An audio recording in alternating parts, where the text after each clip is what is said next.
had come to see me about 4 years ago because he was just kind of checking out his overall health. He wanted to just see where he was at. He didn't have any real complaints per se, but he just wanted to see if he had any hidden concerns.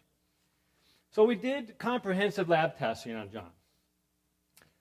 The results that came back upset John. In fact, he decided that he was just kind of ignore it. He'd actually had early diabetes, and we found that he had diabetes based on 3 different tests. There was no question he had diabetes, but he didn't feel it. He couldn't tell that there was really a problem, and so he chose to kind of just go back to his own lifestyle and got busy, and he just kind of forgot about it. Well, then about 4 months ago, he had started experiencing some symptoms. He started experiencing frequent urination. He was losing weight, even though he'd always struggled a little bit with weight. And now he was eating more, but actually losing weight. Thought that was kind of odd. Didn't feel real good, real peppy, had low energy.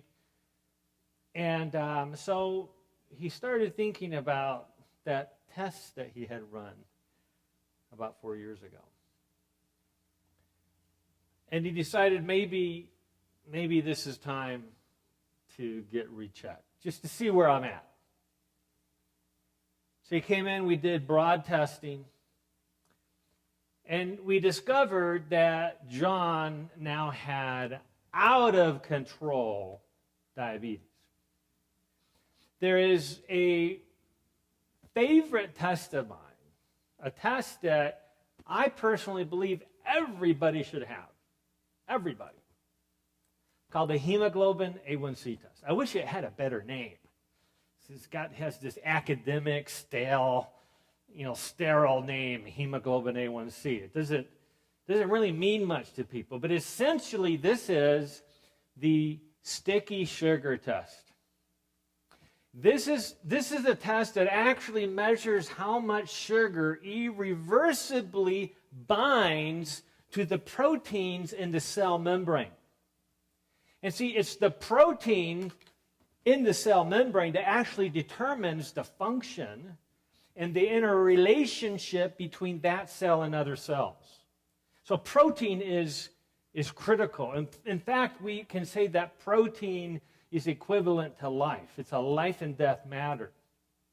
But when the sugar irreversibly binds to that protein, it changes the way those proteins work. You see, proteins work like little machines. And machines work based on their configuration, what parts are where. And if sugar sticks to those proteins, it literally twists the configuration of those proteins, so now they don't work the way they're supposed to. There are tests that are called AGEs, kind of acronym for premature aging. AGEs, advanced glycolytic endpoints, or this glazing or glycosylation of sugar to the proteins in our cells. That's what this test is, the hemoglobin A1c. It is a measure of how sugar is irreversibly binding to one of the most prevalent proteins in the bloodstream, and that's hemoglobin, the protein that actually attracts oxygen into the red blood cells so that we can carry that life-giving oxygen to every cell within our bodies. But see, that's just a marker for all proteins. So this glycosylation, this premature aging, this pathology of sugar binding to the proteins in those cell membranes happens everywhere. Everywhere blood goes, everywhere that sugar goes. You have this excessive, irreversible binding when the blood sugars are running high.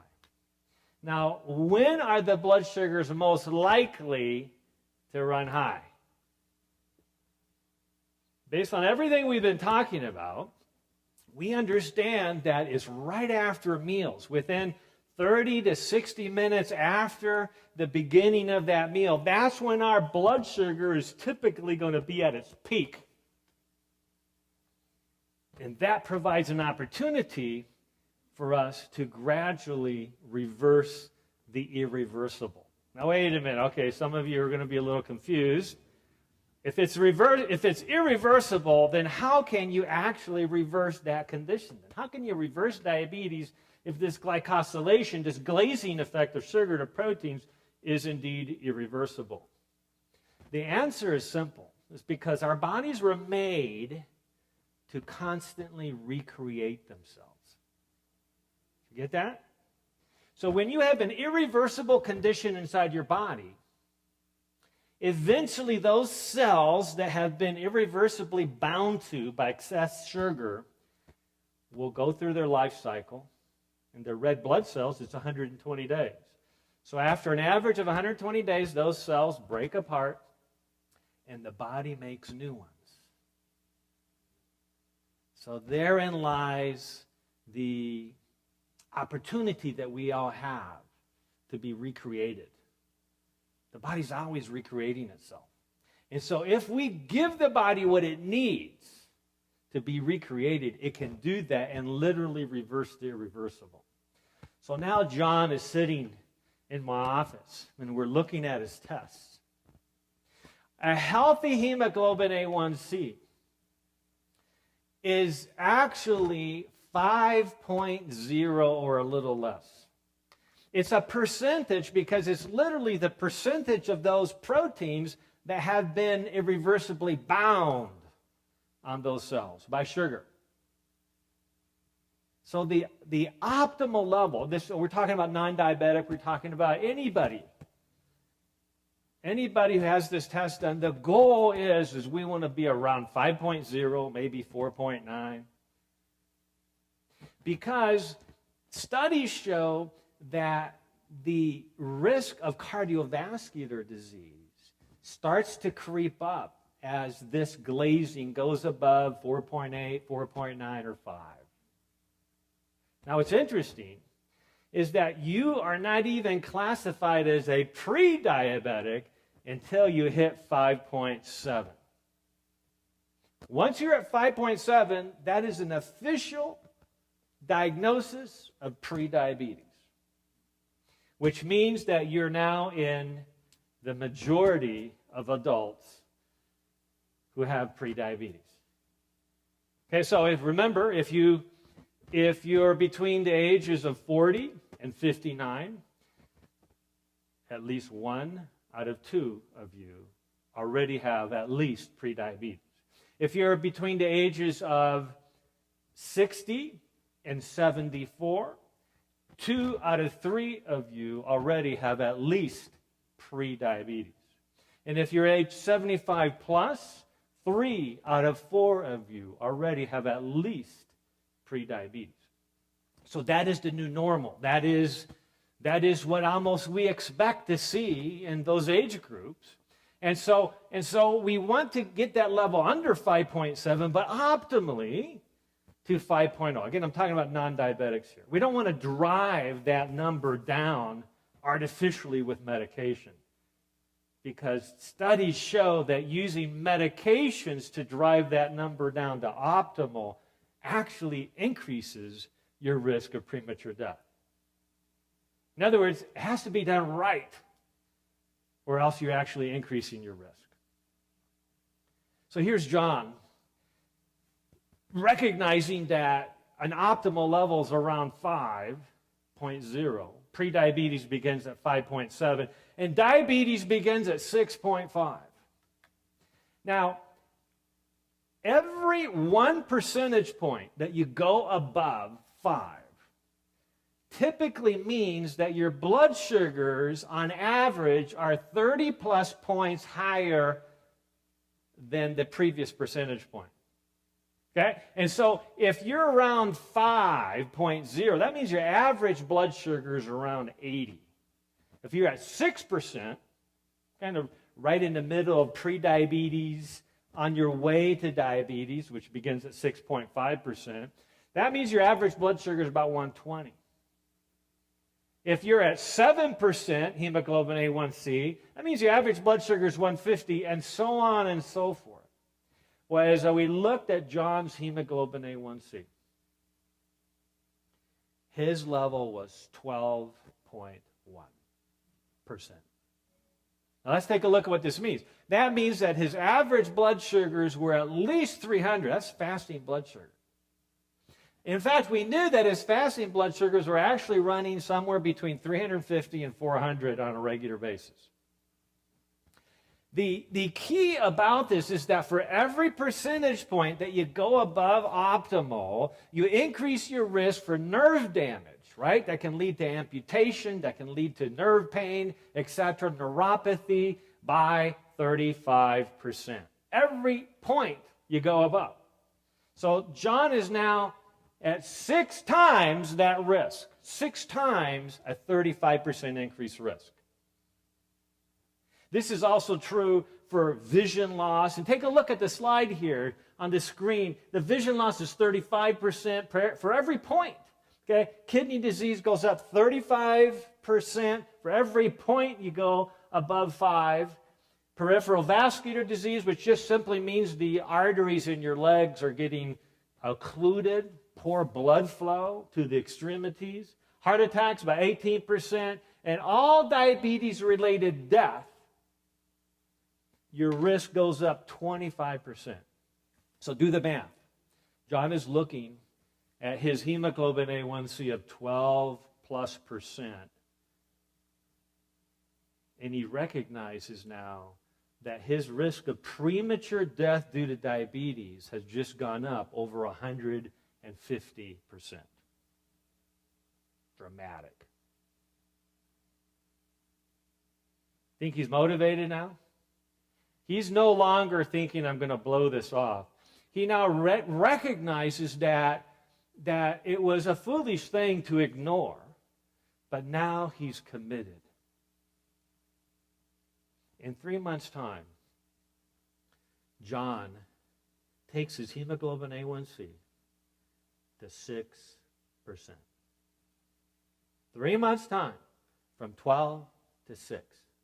A dramatic reversal. And by the way, it takes more than 3 months to clear out all those old cells that have been irreversibly bound by this high sugar. So he's actually doing even better than 6%. Another month is going to be lower than that. He essentially, by that criteria, has reversed his diabetes. Now, that doesn't mean that he can just stop what he's doing and go home and go, whew, I'm done with that now. I can go back to my lifestyle and stop worrying about after-meal exercise and start eating whatever I used to eat. What would happen if he did that? Yeah, it would go right back to that irreversible condition. The good news, though, is that even when we're obstinate, even when we're stubborn, okay, the irreversible still can be reversed if we act on time. So John is excited about all this, and we decide to do advanced cardiovascular risk factors. Let's just go beyond what we did last time 4 years ago. There's new science now. There's new information. Let's take advantage of the cutting-edge laboratory testing. Dramatic improvements across the board. Everything is better, but there's a new test that he has done. There's a new test that he has done that actually shows that all things being equal, he has somewhere between 5 and 34 times the risk of developing Alzheimer's. You know what I said to him? I said, John, you know what? This is good news. He kind of looked at me, not really puzzled, because we had developed a trusting relationship by now. He knew that the things I'd said previously about what could happen if he got focused on the lifestyle intervention could dramatically work. And he had just experienced the acceleration of a transformation with his personal health. His own physical symptoms related to health had dramatically improved. He was so much fitter. He was so much healthier. But now he comes up against this new awareness that he actually has a significant mutation to this apolipoprotein E gene, which should be E3 and E3, one copy from each parent. It should be E3 from father and E3 from mother, but he has E4 and E4, which means that his mother at least had one copy of this gene, automatically increasing her risk of Alzheimer's up to 200%, and that his father also had at least one copy of that gene. So on the face of this is bad news. This is, after all I did to improve my health, I get thrown this curveball, and I'm told that I have this dramatic, substantial increased risk of developing Alzheimer's. You see, that perception really isn't accurate. Because that's if nothing changes. That's if John is not doing all these things that have already dramatically transformed his health. We already know because this gene is related to cardiovascular disease as well. That's why it was part of the panel. Because it's related to increased risk for heart disease. So now John recognizes that everything he's been doing has not only dramatically helped him to reverse diabetes, but even more importantly, it's helping him prevent serious cardiovascular disease and the potential risk of developing Alzheimer's. And if he hadn't taken the initiative to address his diabetes on a cause-effect relationship basis, if he hadn't done that, he would have never learned about this mutation that he's carried ever since birth.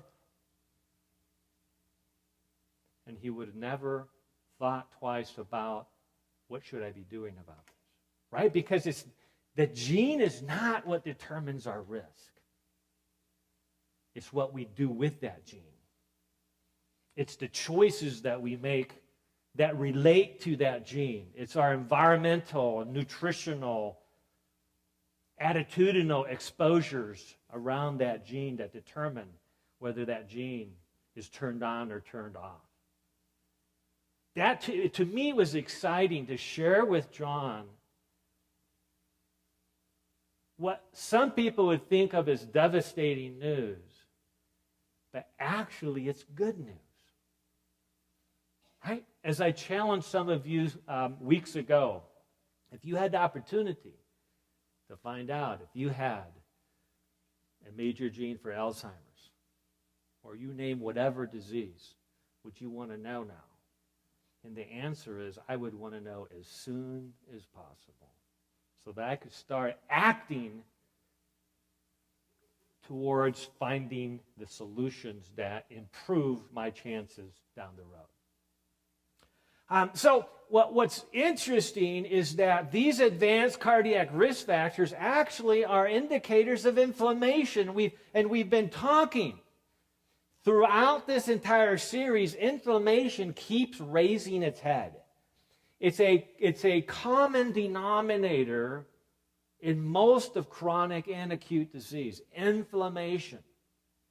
It's a critical, not only marker, but finding that tells us that we need to study the causes of inflammation.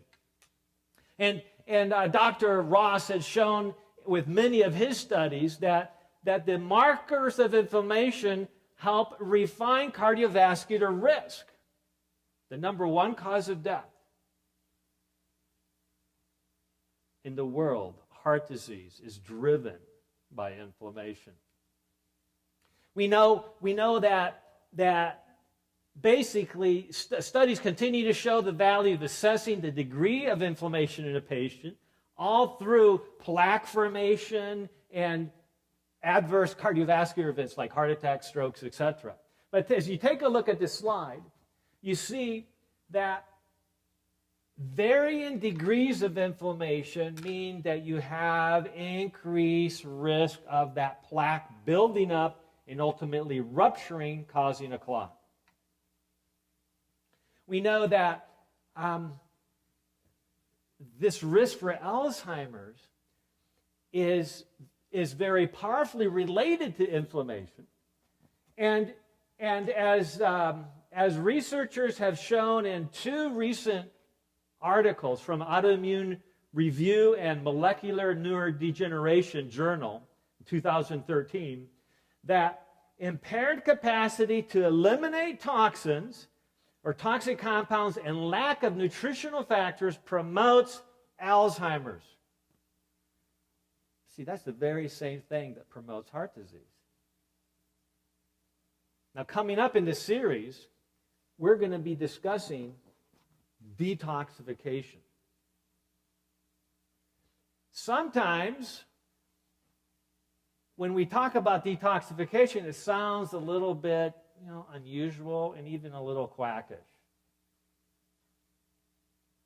Well, all you got to do is read the medical literature and find out if your body's not effective in going through its detoxification on a day in, day out basis, on an hourly and minute by minute basis, your risk for just about anything goes up dramatically. So we're starting to understand that one of the drivers of cardiovascular disease and autoimmune conditions are the inability of the body to get rid of normal everyday toxins. Not necessarily exposed to some toxic landfill, but just our inability to get rid of toxins and get nutrients to those cells appropriately. That's why every single thing that we've been addressing throughout this series, optimizing digestion, optimizing circulation, optimizing kidney function,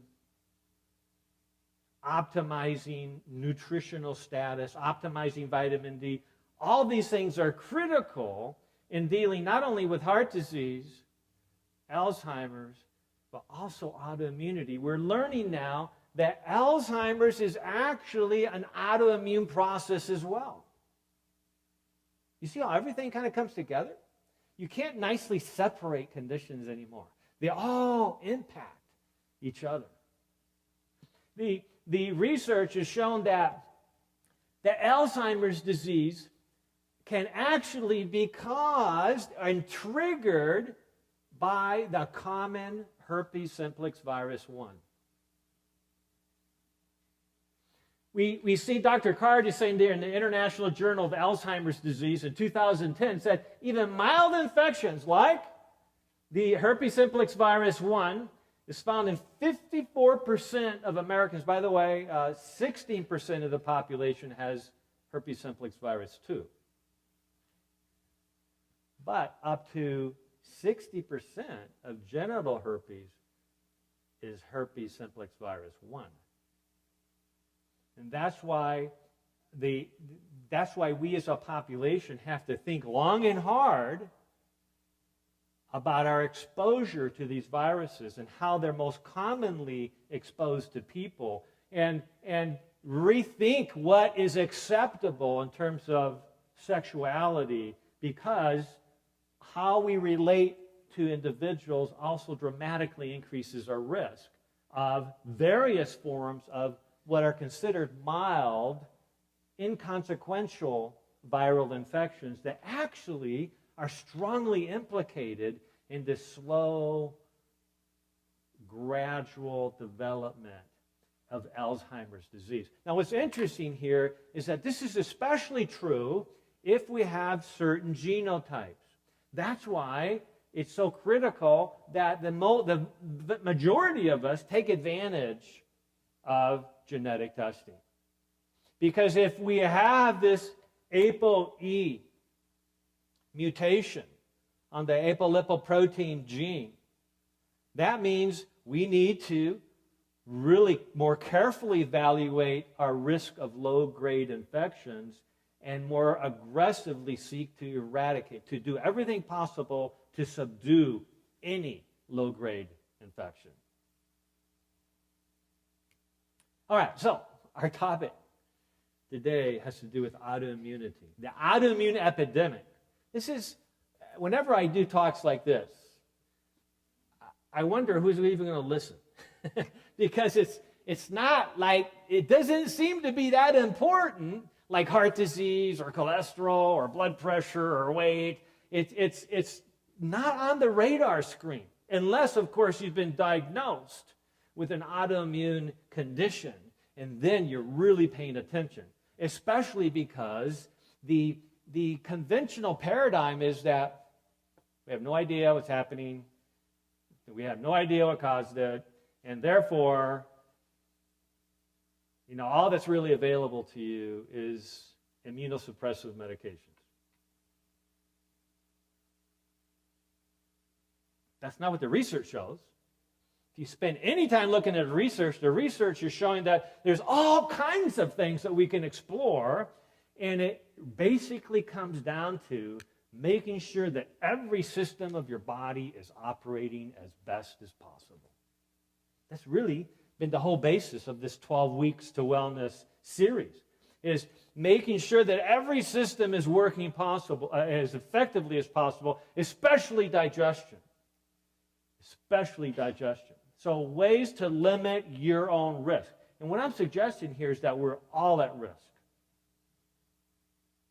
I think as science progresses, as testing progresses, we're going to learn that a much higher percentage of us have undiagnosed, more subtle autoimmune problems. But let's take a look here. Let's take a look at some autoimmune statistics. And I'm going to talk about women here for a second, for reasons that will become clear in a few minutes. About 5 years ago, statistics showed that about 2.2 million women were living with breast cancer.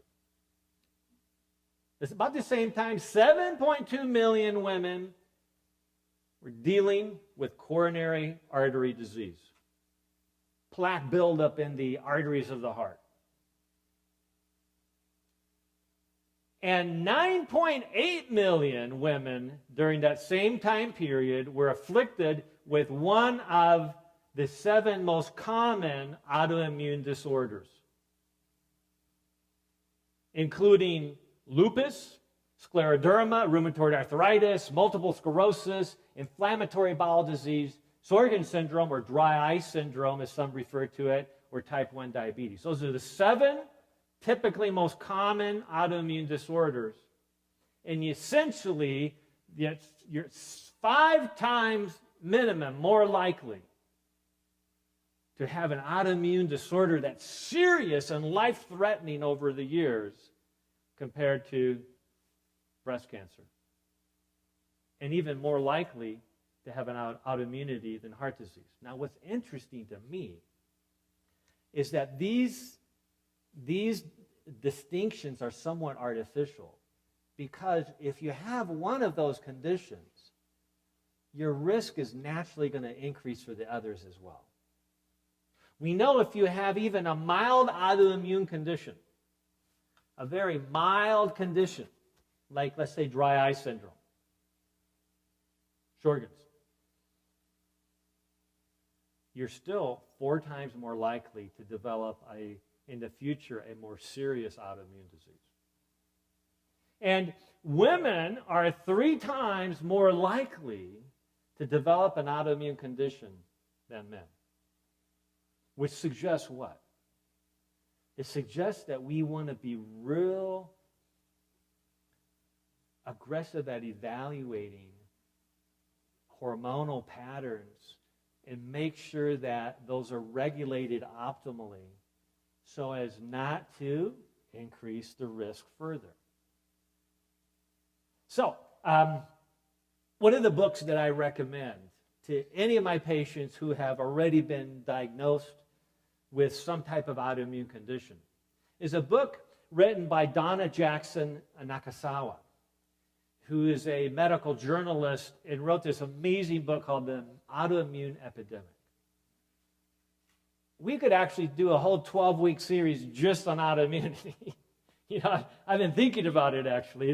It's frustrating to only have an hour to talk about this in this series because there's so much. But here's the key. Here's the real key of understanding autoimmunity, is that we have to look broadly and specifically. Instead of waiting for definitive proof of the one cause of the condition, focus your energies on looking at broad health parameters. Do the obvious things first. If there's any subtle problem with digestion, emphasize that first at all costs. That is so critical, and you'll see in a minute why that's so critical.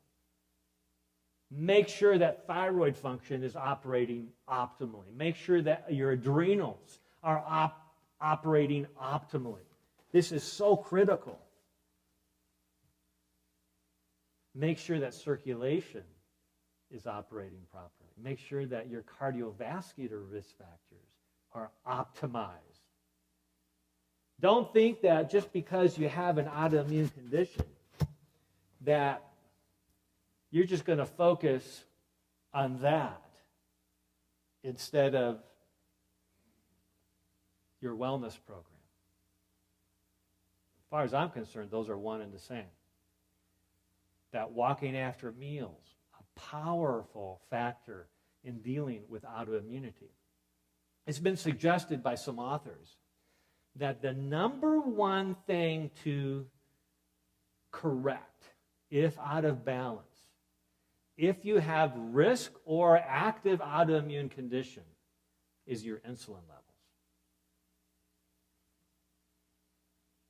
And so that's why, when I wrote the book Goodbye Diabetes, I was really frustrated with calling it Goodbye Diabetes because it's really should be called Goodbye Disease, preventing and reversing chronic disease in general. Because really, once you control insulin resistance, once you control excess production of insulin in the body, you're dramatically correcting one of the key hormones that, because it's fluctuating so dramatically throughout the day, it magnifies other hormonal fluctuations that are problematic.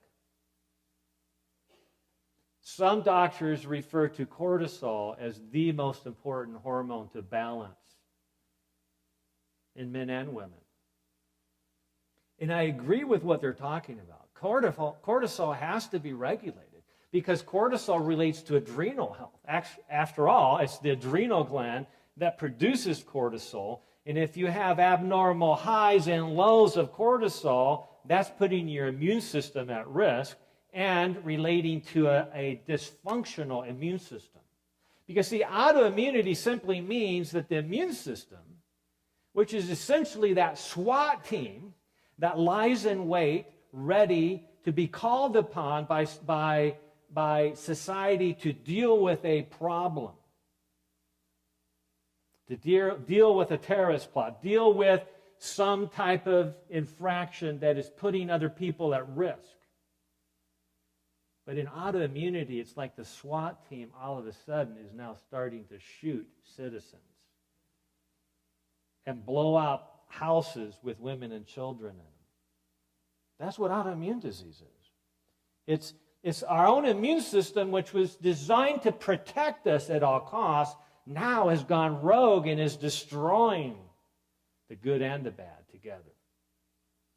We have to figure out what's driving that.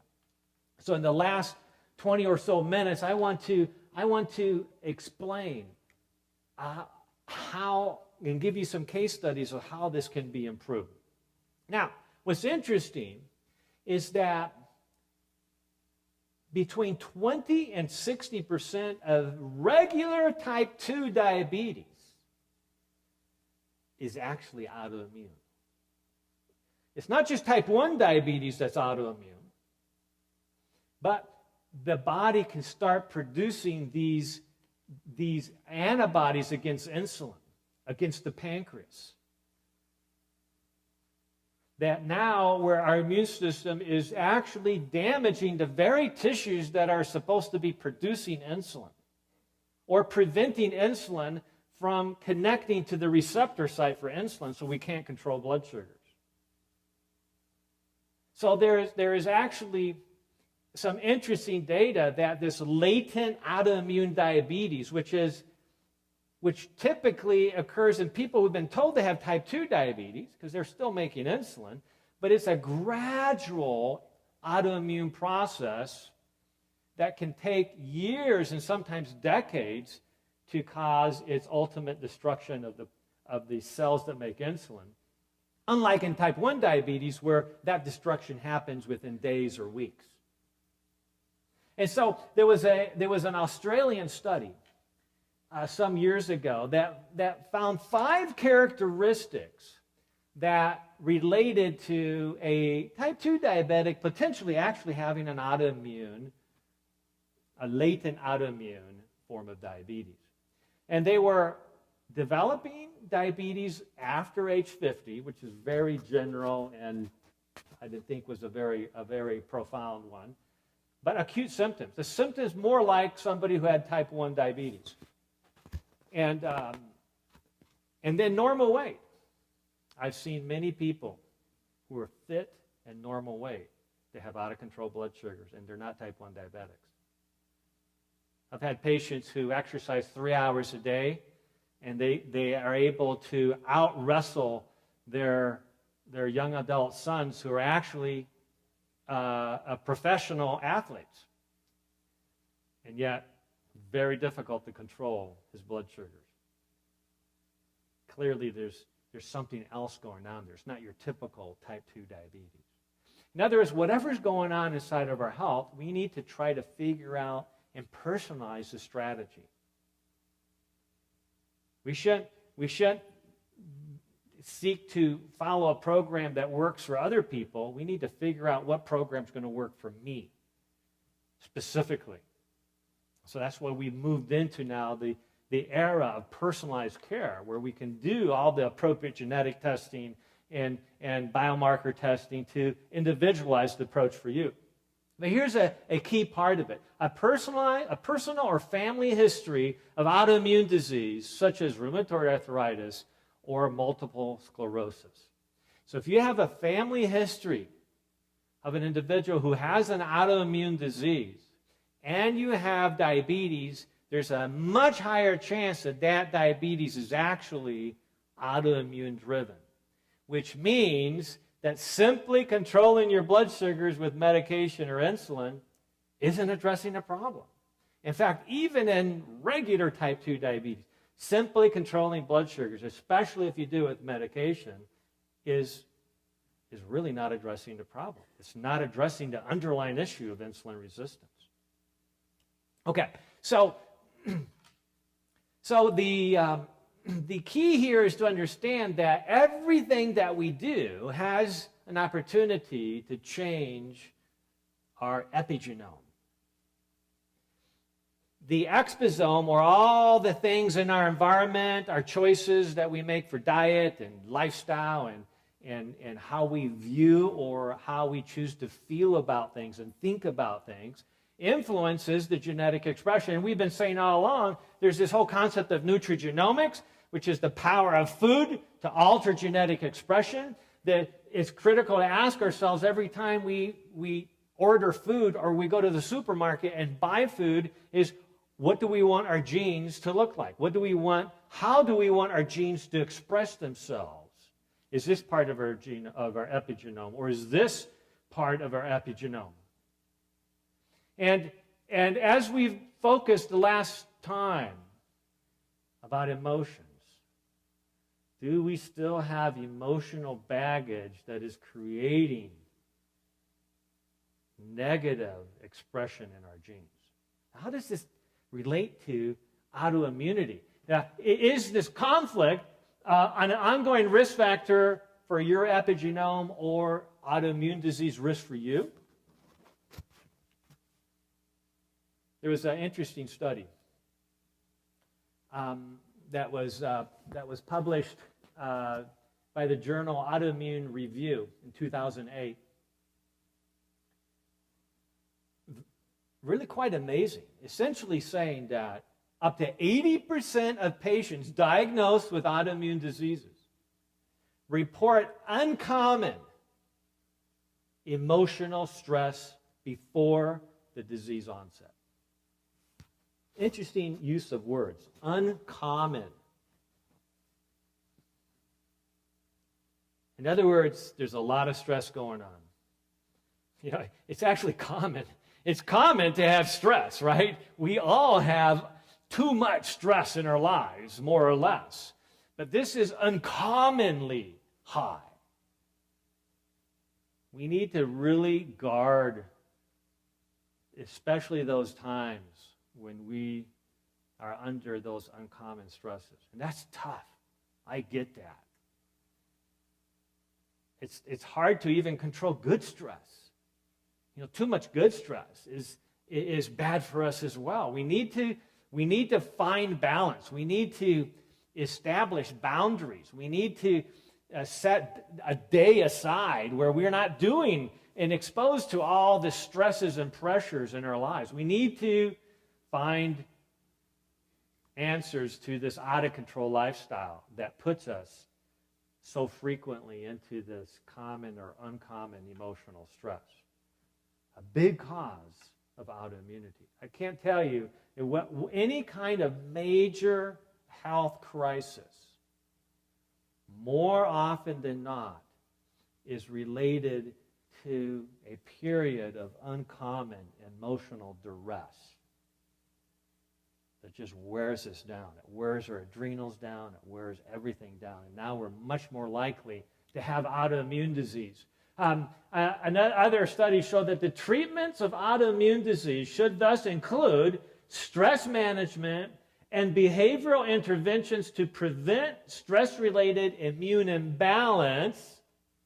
Stress is a trigger, in addition to infections, traumas, and we could add toxins.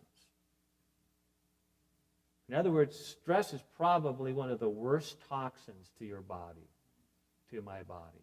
And we must learn how to manage that. And that begins in our mind. I'm not victim blaming here. Okay? It begins in all of our minds. No matter what stresses we're placed under, we still have a choice of how to respond to that stress. And it's our response to the stress that makes all the difference in the world. So this is so critical. So we've already discussed this whole concept of hostility, which is essentially an emotional form of inflammation. In fact, it is inflammation. If you have cynicism, a mistrusting attitude, anger, aggressive behavior in your life from day to day, and there's no resolution to that, no regular resolution to that, that is not just emotional inflammation, it's physical inflammation as well. It reminds me of one of my favorite statements by the Apostle Paul. He says, "Don't let the sun go down on your wrath." It doesn't matter what worldview you carry, what religion you have, if you have any, what philosophies you follow. This is transcendent. Don't let the sun go down on your wrath. Because if we allow ourselves to go to bed upset about something, that's inflammation. That's unnecessary inflammation that's driving our health risk for autoimmune disease and other conditions unnecessarily. We mentioned before this quote that says, "As a man thinketh, so is he."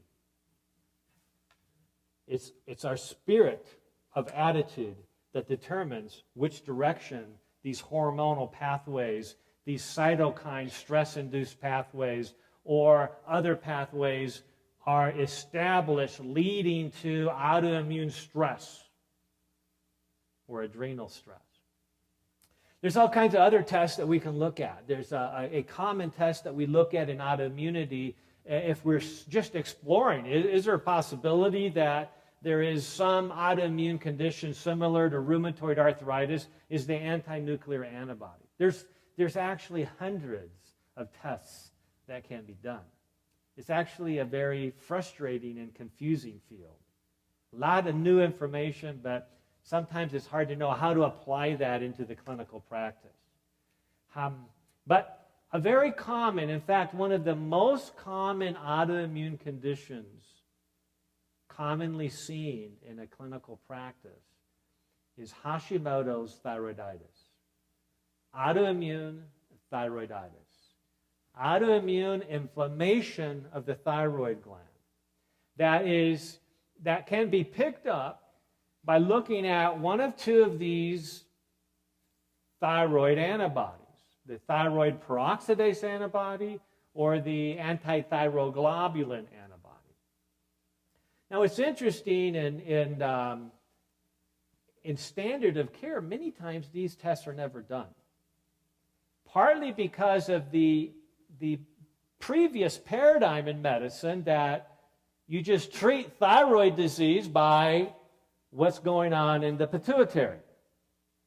It's producing so much of the thyroid stimulating hormone, and if you're producing too much of that, that suggests that the thyroid is underfunctioning, and therefore now you need some thyroid hormonal support. See, that's making a lot of assumptions. Treating a thyroid condition by evaluating a different gland altogether that interrelate with the thyroid but isn't thyroid. So measuring actual thyroid hormones is more precise, but even then we can miss out on understanding what the thyroid problem is. I've seen many individuals with completely normal thyroid labs with very high thyroid antibodies, extremely high thyroid antibodies. What do you do then? Just ignore it? No, that means that we need to start approaching this from a lifestyle nutritional perspective as fixing every system of the body that is even mildly out of balance. Because that's what it's going to take to help the body gradually come back into good balance. So we'll be talking more about that in the future series. So what causes then?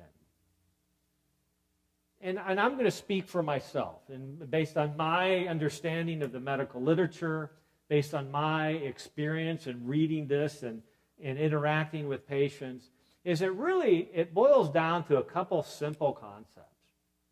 Is that when the immune system goes rogue, usually that means that there's some toxic influence on the body that is changing the way the immune system is relating to healthy tissues.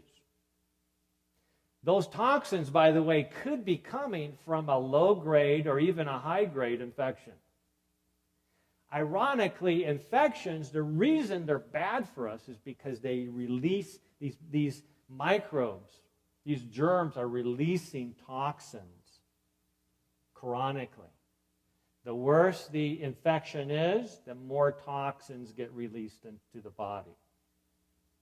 And so it's critical to understand that one of the most common exposures to toxins actually are coming from low-grade infections that we don't even notice because we're not running a fever. And therefore it's not treated because we don't necessarily feel bad. But we can have chronic low-grade infections last for many decades. So it's kind of hard to deal with because there's no symptoms. There's no real motivation to go to the doctor and say, man, I need to get checked for low-grade infection. They say, well, what are your symptoms? Well, I don't really have any. So it's a really hard thing for both patients and doctors to get a handle on. But if you read the medical literature, as I pointed out a few of the most recent studies, this is a huge issue. What do we do about it? Well, fortunately, the answer has to do with focusing on the obvious. I'm going to need some help with this. I don't know why it's not working today. Focusing on the obvious. What is the obvious? what's the first blood test that most of us should have done automatically? Did a whole talk on it. What? Well, that wouldn't be it, no. Vitamin D, okay? And there's a lot of controversy on vitamin D right now. Oh, you could get toxic. Really? Show me the literature that you can be toxic on vitamin D. The experts, the worldwide experts on vitamin D say you're not going to get toxic unless you go above 250 nanograms per ml. Now, of course, we're not going to get anywhere near that. There's no need to get anywhere near that. But the bottom line is you're more likely to get toxic from drinking too much water than getting too much vitamin D. So we need to stop worrying about getting too much water, too much vitamin D, and make sure we get enough, right? Because that's where the risk is. We're not getting enough. So optimize vitamin D. Check your vitamin D in the fall and every spring and make sure you're at an optimal level, at least above 50, but don't have to be over 100. That's what the standards say. Okay? Keep it in the upper half of normal. Okay? And that will powerfully decrease your risk of autoimmunity. Almost everything else. So a big study out of Finland showed that women, mothers, who made sure that their children received a minimum of 2,000 units of vitamin D a day. I'm talking about babies, newborn babies, through age 10. In Finland, the country that has the highest rate of autoimmunity, especially type 1 diabetes, highest rate in the world, they had a 90% decrease in rates of type 1 diabetes during that period, that decade of time when they were receiving these, well, relatively high doses. They weren't high at all. They were just higher than everybody else was taking. Can you imagine if we were able to, through one of these strategies, decrease autoimmunity by even 50%? Can you imagine the impact? We're far more likely to suffer autoimmunity than heart disease or cancer, anything else. So that's where we should be focusing our effort instead of ignoring it almost completely until it's so bad that we have no choice but to take medications that are known to cause cancer. Why wait? Let's find out now what's going on inside of our body. So, addressing toxins, low-grade infections, and inadequate nutrients. Vitamin D is just the beginning of that. But it is a huge pandemic worldwide where we're horribly low in the healing nutrients. And that's why digestion has to be there, has to be optimized. Okay, I'm going to tell you Gloria's story. Gloria first came to see me. She was very stressed. She was working 12-hour days in the hospitality industry. She was commuting an hour and 45 minutes to and from work. She had very little life outside of work.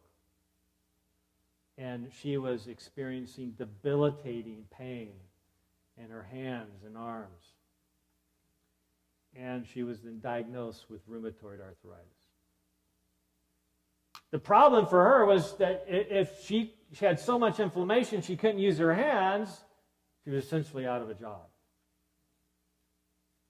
And so she started taking methotrexate.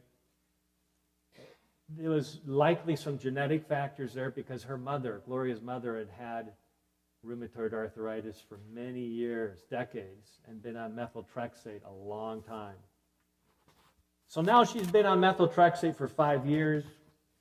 She's told by very good, well-trained doctors that there's nothing that she can do except just follow that regimen.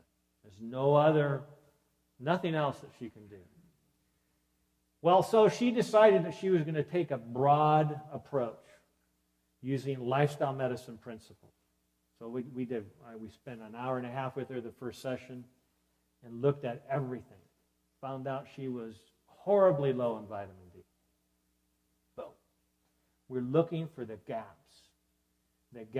in a person's health that are obvious, and fixing the obvious first. Her DHEA hormone level was extremely low, and there's actually many studies showing that in people who have autoimmune disease, optimizing DHEA dramatically lowers autoimmunity. So we just followed what the research showed, but very conservatively did comprehensive thyroid studies on her.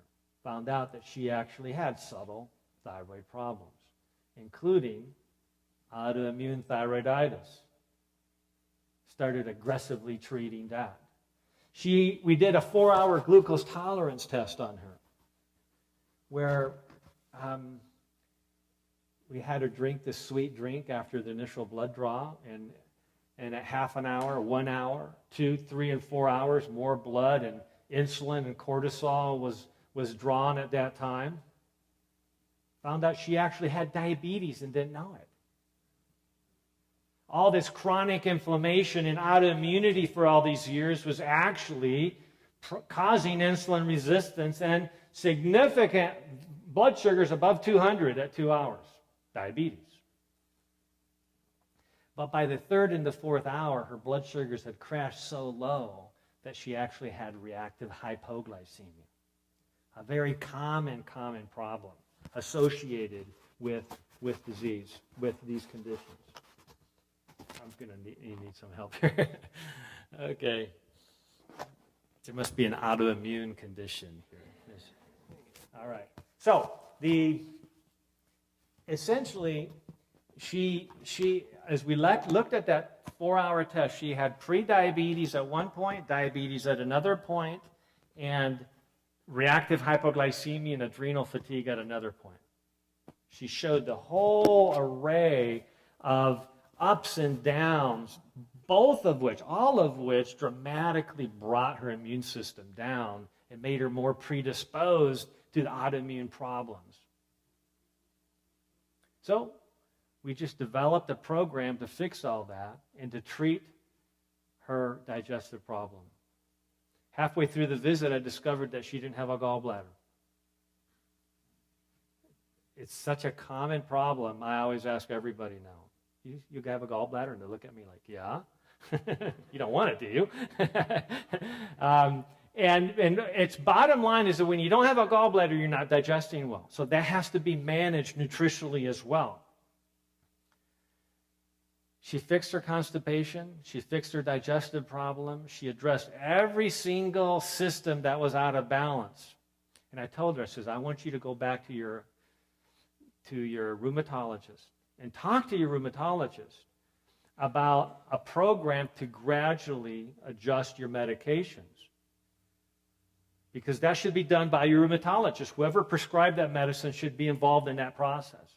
So she promised me that she would.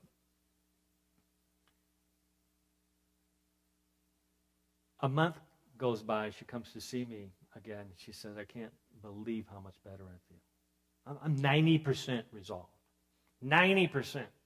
So again, I suggested to her, you need to address this issue with your rheumatologist because you can't just stop these hardcore medications like methotrexate because you can have a rebound inflammatory response that would be worse for you than just staying on the medication.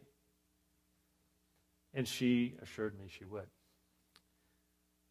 2 months goes by. She's now basically 95% resolved. 3 months, she said, it's gone. I have no more pain anywhere.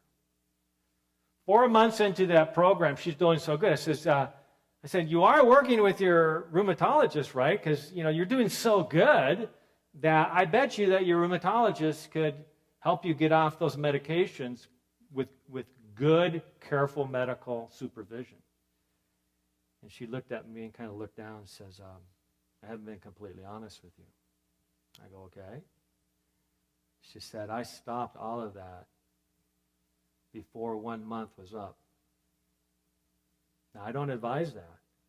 I'm just showing you how powerful, when you look at all the factors that can be involved, all of them together, no baby steps here.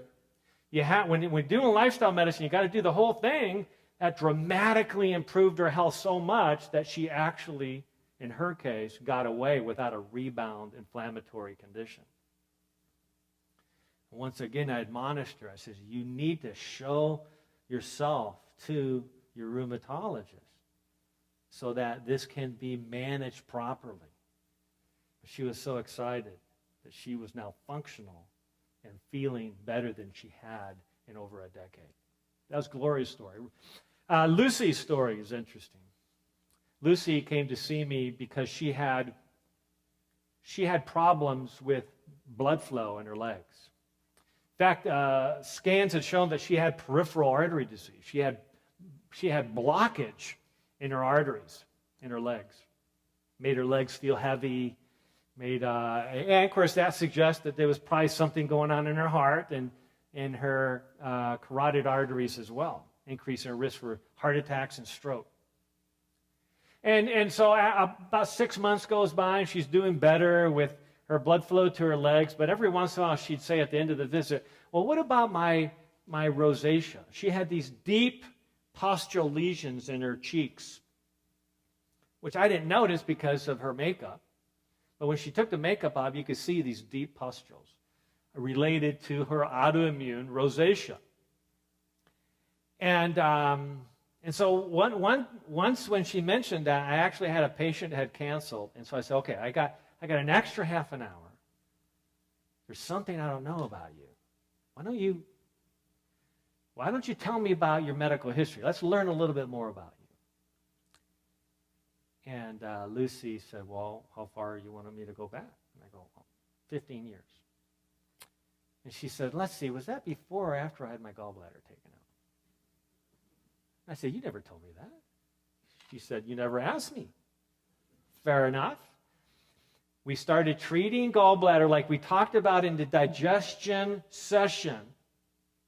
And in a month's time, her rosacea was gone. She'd struggled with it for decades. Fixing digestion or whatever is broken in any system of your body is critical to allow the immune system the nutrients that it needs to fix the problem. Real critical there. Dry eye syndrome. So many people have this common, mild, commonly thought of as mild, even though it can be severe, autoimmune problem. A doctor's friend of mine, his wife was complaining of health problems. And one day we were talking about dry eye syndrome and autoimmunity. And it hit him, hey, I should get my wife to treat digestion. She'd also had her gallbladder removed. We treated digestion aggressively, and within weeks, her dry eye syndrome resolved. Okay? Don't be satisfied in treating the external when it's related to an internal issue. Try to put time and effort in evaluating the actual cause of the problem. The last example is on inflammatory bowel disease. A friend of mine who had traveled frequently up north on business trips had another friend that he would only see every month or so. And at one visit, he saw how emaciated he was and how he'd lost so much weight. And he said to his friend, I'll call him Mark, he says, Mark, you got to deal with this. He says, well, I am. I'm seeing a doctor, and finally got diagnosed with I have ulcerative colitis. And the doctor's basically telling me all I can do is take some medicines, and I'm having frequent blood loss in my stool. A month goes by, he's on medications, and his friend sees him, and his friend tells me, he says, he's lost a total of 25 pounds now. He didn't have any weight to lose, and he says he confided to me that he actually lost a whole pint of blood the last time he had a bowel movement. Can't do that very often. And so he's essentially given up. He just feels that there's really nothing for him, and he was starting to think that this was going to be the end for him. So his good friend said, Wes, would you just call him up? Just call him up. Which is kind of a risky thing, because people have to want to change. So I don't do that very often. But as a favor to him, I called him up, knowing that he knew it was going to be an hour of discussion, so we can figure something out, right? Not just, how you doing? Well, so sad you're not feeling well. God bless you, and hang up. No, that's never going to work, right? You got to figure it out. We got to take time to figure it out. So we discovered that he really needed to have a major diet change for him. He needed to get off all gluten. He needed to get off all dairy. That was tough for him because pizza was his favorite food. And I can understand that. But he decided that sometimes you have to say no to things you really want to do in order to say yes to the very best of things. I recently had a concussion, and I had to make a decision. Do I just go through my day as normal and just push through it and go ahead and do that seminar? Or do I make the tough decision and say, you know what? I need a timeout here, right? I don't want to take a timeout, but something's at stake here. Brain healing is at stake. I need my brain. So fortunately, my brain was still able to work well enough to actually stop the madness for a little bit and focus on recuperation. Sometimes we need to say no to our crazy schedules and say we need a break here. Sometimes we need to say no to things we really like to eat because there's something far better that will come from our limiting ourselves in that way. Limitations on the one hand open up healing on the other hand. We just need to know what to limit, right? It has to be reasonable. It has to make sense. It has to be part of a plan. So that's what he did. He fixed digestion, which was really critical for him. He took significant nutritional anti-inflammatory products, and in no time at all, it was like, wow, I'm not bleeding anymore. I can go have a bowel movement, not be afraid I'm going to die, literally. I can go to work and feel energy again. I'm starting to gain weight. I'm starting to be healthy again. Color's coming back. I have new hope. I'm doing great now, years later. So as Seneca, the Roman orator around the time of Christ, stated so well, it's part of the cure to wish to be cured. So many people walk around thinking, if only I knew what was wrong with me and I could fix it. But they don't do anything that would help them figure that out. You got to want to be well. It doesn't just happen. You got to want to be cured. And if you want it, you'll act in a way where you can actually figure out what's going on. And many times that comes serendipitously, like John's story. He acted in the very best way he could to reverse his diabetes, and through that experience of exploring health more broadly than just diabetes, he discovered what his real potential nemesis was. And now he has every opportunity to prevent that from happening as well. That's just like you and I. We're paying attention. We can achieve significant healing. So this is one of my favorite proverbs by King Solomon. He says, pay attention. In fact, he says, pay attention, little children. Very endearing statement. Pay attention to what I say. Listen carefully. Don't lose sight of my words. Let them penetrate deep within your heart, for they bring life and radiant health to anyone who discovers their meaning. You and I have that opportunity today if we choose to pay attention. You can choose the new direction. Remember, it's only you that's chairman or chairwoman of the board of health in your life. Only you can make that difference. Thank you.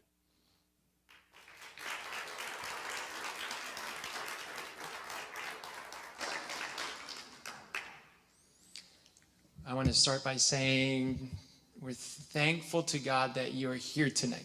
Yeah, last week we were too. praying for you, and we're glad to see you, and thank you again for tonight's presentation. And by the way, thanks to everybody who sent emails wishing me speedy recovery. I'll have to admit that I didn't read them for about 4 or 5 days. The last thing I wanted to do is read emails when I was feeling kind of woozy and loopy, and so I just stayed away from my computer as much as I could. But I do appreciate that, and I'm now starting to go through them and appreciating them. I want to start with this question, and I know we've talked in the past on inflammation, and we've talked about some of the causes of inflammation like stress, you just mentioned tonight, sugar, another one. But could you remind us of any other causes of inflammation that could trigger this autoimmune disease? What's really interesting about inflammation, the main test that we use to evaluate hidden, subtle inflammation is the cardiac CRP test, or the high sensitivity C-reactive protein test. It's not the regular CRP, that's an old test. It's the high sensitivity CRP. Other tests include the SED rate, or the erythrocyte sedimentation rate, which is a common way to evaluate general inflammation. Those are 2 different ways to look at inflammation. The bottom line, though, is that those tests don't tell us why you have inflammation. And that's why some clinicians choose not to measure them, because they say, we don't know what it means. We don't know where it's coming from. He says, yeah, but I want to know if I have inflammation, whether I understand the cause or not. Because by knowing you have inflammation, what's the next step? Now you know you need to be looking for what the possible cause or causes of inflammation are. That's really critical.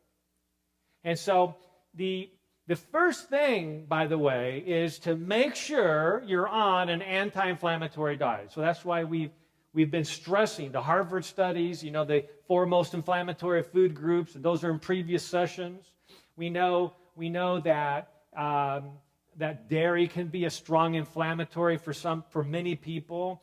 For a smaller subsection of people, gluten can be an inflammatory product. Not for everybody, but for some people. So that's why, again, we need to personalize this and figure out, where are you? What's good for you?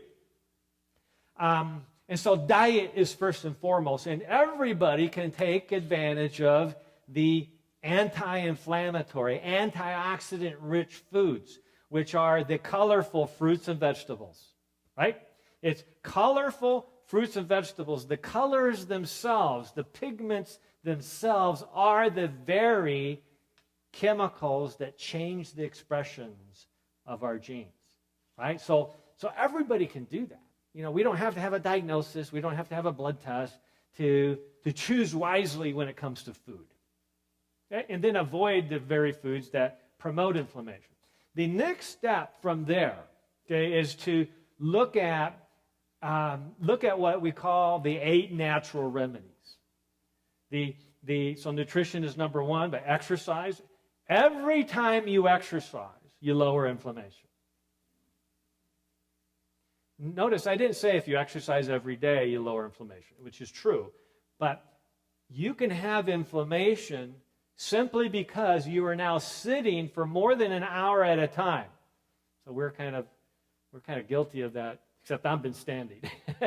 Okay, so some of my friends, my good friend Dr. Ernie Medina from Loma Linda University, he wears one of the wristbands that vibrate every hour that he has spent without moving at least a couple minutes.